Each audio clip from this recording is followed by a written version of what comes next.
बिस्मिल्लाहिर्रहमानिर्रहीम। Mohammad Fakhrullah, lecturer mathematics, Britain International College Network के platform से आपको खुशामदीद कहते हैं। हमारा लेक्चर नंबर 12 है आज मैथमेटिक्स का, जिसमें हम यूनिट नंबर 3 ऑलरेडी डिस्कस कर रहे हैं, मैट्रिसेस और डिटर्मिनेंट्स का। एक्सरसाइज 3.3 हम डिस्कस कर रहे हैं, जिसमें हमने क्वेश्चन नंबर 12, 13 और 14 आज हमने करने हैं। क्वेश्चन नंबर 12 में हम सिंगुलर या नॉन सिंगुलर मैट्रिक्स के बारे में बताएंगे। क्वेश्चन नंबर 13 में हम डिटर्मिनेंट फाइंड करने के बारे में बताएंगे और क्वेश्चन नंबर 14 हमारे पास एक प्रूफ है। तो क्वेश्चन में सबसे इम्पोर्टेंट क्वेश्चन जो है क्वेश्चन नंबर 13 है, जिसमें हमने इन्वर्स फाइंड करना है। तो इन्वर्स फाइंड करने के बारे में आपने अच्छे तरीके से समझना है। अभी क्वेश्चन नंबर 12 से स्टार्ट करते हैं। Which of the following matrices are singular and which are non singular. ये मैट्रिक्स हमारे पास दिया हुआ है। इसमें हमने प्रूफ करना है कि कौन सा मैट्रिक्स सिंगुलर है। इन दिए हुए मैट्रिसेस में से कौन सा मैट्रिक्स सिंगुलर है और कौन सा मैट्रिक्स नॉन सिंगुलर है। जैसे कि आप देख रहे हैं, ए मैट्रिक्स हमें दिया हुआ है, हम इसका नाम लेट ए कर लेंगे। इसका मॉड हम फाइंड करेंगे। मॉड फाइंड करने का तरीका जो है एक्सरसाइज 3.3 के शुरू में मैंने आपको बताया है कि जिस एलिमेंट को हम चूज़ करते हैं, जैसे हम यहाँ पे एक्सपेंडिंग बाय R1 कर रहे हैं, तो इसके एलिमेंट्स हम ले रहे हैं। तो इस एलिमेंट्स के लिहाज से जो है हम इसको सॉल्व करेंगे।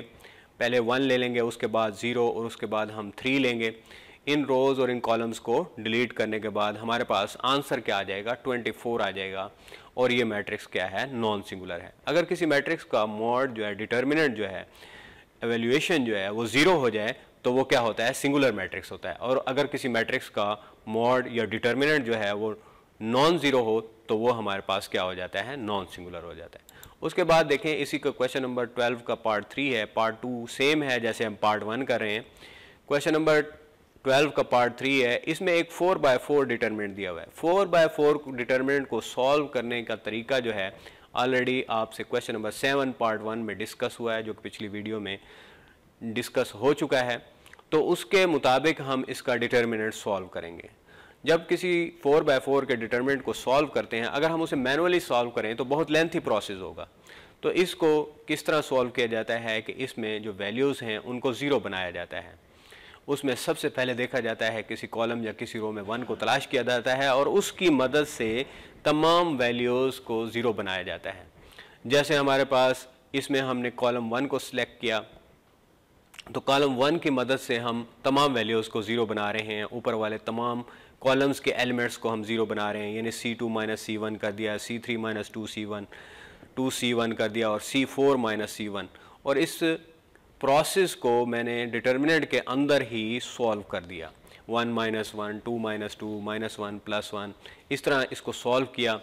उसके बाद एक्सपेंडिंग हमारे पास ये वैल्यू आ गई 1 0 0। उसके बाद एक्सपेंडिंग बाय R1, क्योंकि ये जब इसको एक्सपेंड करेंगे तो ये रो और ये कॉलम डिलीट हो जाएगा और हमारे पास 3/3 का एक डिटर्मिनेंट आ जाएगा। 3/3 के डिटर्मिनेंट को सॉल्व करना जो है हम एक्सरसाइज 3.3 के फर्स्ट क्वेश्चन में देख चुके हैं। उसी क्वेश्चन के मुताबिक हम एक 3/3 डिटर्मिनेंट को सॉल्व करेंगे। इसमें 1 को बाहर लिखेंगे, उस रो और उस कॉलम को डिलीट कर देंगे। उसके बाद 3 को बाहर लिखेंगे, उस रो और उस कॉलम को डिलीट करेंगे। ऊपर वाली जो फर्स्ट रो है इसके साथ साइंस अल्टरनेट इस तरह आएंगे, पहले प्लस फिर माइनस फिर प्लस, ये इसके ऑर्डर की वजह से आते हैं। उसके बाद -2 लिखेंगे। उसके बाद डायगोनल एलिमेंट्स को मल्टीप्लाई करके आप जो है इसका डिटर्मिनेंट सॉल्व करेंगे। इसका आंसर जो है वो 90 आ जाएगा। तो क्योंकि आंसर जो है वो नॉन ज़ीरो आ रहा है तो ये मैट्रिक्स क्या हो जाएगा, नॉन सिंगुलर हो जाएगा। उसके बाद देखें, क्वेश्चन 3.3 का क्वेश्चन नंबर 13 है। इसमें हमने इन्वर्स फाइंड करना है। एक मैट्रिक्स गिवन है, इसका हमने इन्वर्स फाइंड करना है। ये बहुत इंपॉर्टेंट क्वेश्चन है। तो इन्वर्स फाइंड करने का मेथड आपको आना चाहिए। ये लीनियर इक्वेशन को सॉल्व करते हुए भी यूज़ होता है। इसमें मैट्रिक्स ए दिया हुआ है 2 1 0 0। उसके बाद हमारे पास 1 1 0 और 2 - 3 और 5, ये डिटर्मिनेंट्स दिए हुए हैं। तो इस मॉड को हम लिखेंगे और एक्सपेंडिंग बाय R1 कर देंगे। R1 की मदद से हम इसको एक्सपेंड करेंगे। जो 0 वाली एंट्री है उसको 0 ही लिख दें, क्योंकि उसके साथ जो चीज़ मल्टीप्लाई होगी वैसे ही 0 हो जाएगी। तो इसका मॉड हमारे पास क्या आ गया है, 5 आ गया। तो ये बहुत इंपॉर्टेंट बात है कि अगर मॉड नॉन ज़ीरो आ जाए तो वो डिटर्मिनेंट जो है इन्वर्स फाइंड करना है वो एग्जिस्ट करता है, इन्वर्स फाइंड किया जा सकता है। और अगर डिटर्मिनेंट ज़ीरो आ जाए तो फिर क्वेश्चन यहीं पे ख़त्म हो जाता है। अब देखें नेक्स्ट हमारे पास जो है इन्वर्स फाइंड करने का यहाँ पे फार्मूला क्या है, A inverse is equal to A 1/a mod into adjoint of A. तो सबसे पहले आप इसके बारे में देखें कि एडजॉइंट ए मॉड तो हम फाइंड कर चुके हैं जिसका आंसर 5 आया है। एडजॉइंट ऑफ ए किस तरह फाइंड किया जाता है, तो एडजॉइंट ऑफ ए का फार्मूला है A11 A12, यानी कोफैक्टर्स मैट्रिक्स का एक पूरा मैट्रिक्स बनाएंगे और उसका ट्रांसपोज लेंगे तो वो हमारे पास क्या होता है, एडजॉइंट ऑफ ए होता है। तो एडजॉइंट ऑफ ए फाइंड करने का तरीका यहाँ पे एक मुख्तसर तरीका बयान किया गया है जिसकी मदद से आप एडजॉइंट ईजिली फाइंड कर सकते हैं। इसमें जो साइंस लगे हुए हैं ये अल्टरनेट हैं, जैसे पहला साइन प्लस है, उसके बाद माइनस, फिर प्लस, फिर माइनस, फिर प्लस, फिर इसमें यह है कि क्वेश्चन के एंड में मैं आपको बताऊंगा कि ये साइन किस तरह आते हैं, प्लस माइनस प्लस किस तरह आते हैं। उसके बाद जिस एलिमेंट की बारी है, जैसे A11 की बारी है, तो उसमें हॉरिजेंटल लाइन और वर्टिकल लाइन दोनों को आप कैंसिल करके उसके बाद जो डिटर्मिनेंट बचेगा उसको लिखेंगे।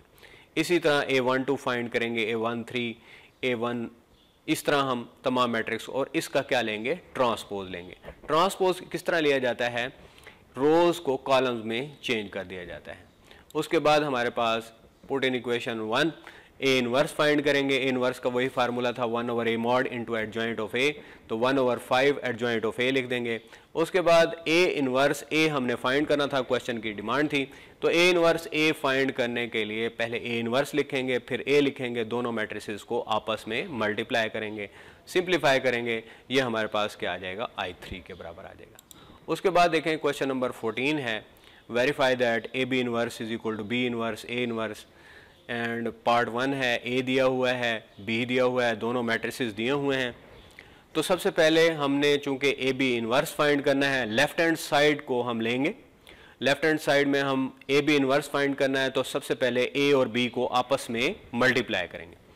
जो ए मैट्रिक्स दिया हुआ है, जो बी मैट्रिक्स दिया हुआ है, इनको आपस में मल्टीप्लाई करेंगे। मल्टीप्लाई करने के बाद जो है हमारे पास आंसर क्या आ जाएगा, 5 - 1 और 3 - 1 आ जाएगा। अब ए बी डिटर्मिनेंट फाइंड करेंगे। डिटर्मिनेंट फाइंड करने के बाद हमारे पास आंसर क्या आ जाएगा, -2 आ जाएगा। तो इसका मतलब ये हुआ कि जब आंसर नॉन ज़ीरो हो तो इसका मतलब है कि ए बी इनवर्स क्या करता है, एग्जिस्ट करता है। उसके बाद हम देखते हैं नेक्स्ट हमने राइट हैंड साइड देखनी है, तो पहले adjoint of A B find करेंगे, -1 1 -3 एंड 5। ए बी इनवर्स में 1/a b mod into adjoint of A B, ये हमारे पास इसका फार्मूला है। इस फार्मूला में वैल्यूज पुट कर देंगे, ये क्या आ जाएगी, क्वेश्चन नंबर 1 आ जाएगी। उसके बाद राइट हैंड साइड के लिए पहले ए मॉड फाइंड करेंगे, तो ए मॉड फाइंड करने के लिए हम ए को लिखेंगे स्ट्रेट लाइंस में, उसके बाद 2 हमारे पास answer, so A inverse exist करता है। उसके बाद एडजॉइंट ऑफ ए फाइंड करेंगे, और ए इनवर्स का फार्मूला क्या है, 1/a mod into adjoint of ए, 1/2 0 - 2 1 1, ये हमारे पास ए इनवर्स का आंसर आ जाएगा। उसके बाद बी मॉड फाइंड करेंगे। बी मॉड फाइंड करने के लिए बी को स्ट्रेट लाइंस में लिखेंगे, और बी मॉड -1 आया, it means B inverse exist करता है। उसके बाद एडजॉइंट ऑफ बी फाइंड करेंगे, और बी इनवर्स का फार्मूला है 1/b mod into adjoint of B, तो B inverse is equal to 1/-1, तो -1 -1 -4 और -3, तो ये हमारे पास बी इनवर्स आ जाएगा। अब दोनों जो मैट्रिसेस के इन्वर्सेस आए हैं, यानी बी इनवर्स ए इनवर्स, इन दोनों को आपस में मल्टीप्लाई करेंगे। मल्टीप्लाई करने के लिए बी इनवर्स को पहले लिखेंगे, और ए इनवर्स में मैट्रिसेस में पोजीशन बहुत मैटर करती है, अगर ए इनवर्स बी इनवर्स कर देंगे तो उससे क्वेश्चन गलत हो जाएगा। तो पहले बी इनवर्स करेंगे, फिर ए इनवर्स करेंगे, और दोनों मैट्रिसेस को हम मल्टीप्लाई कर देंगे। मल्टीप्लाई करने के बाद जो है हमारे पास प्रूव हो जाएगा कि A B inverse is equal to B inverse A inverse आ जाएगा। तो ये हमारे पास आज का लेक्चर था, जिसमें हमने क्वेश्चन नंबर जो है 12, 13 और 14 को डिस्कस किया। क्वेश्चन नंबर 13 बहुत इंपॉर्टेंट है, उसमें ए इनवर्स को फाइंड करना है। इसमें A11, A12 और A13 जो हमने फाइंड किए हैं वो मैट्रिक्स ऑर्डर के मुताबिक हैं। थैंक यू एंड अल्लाह हाफिज़।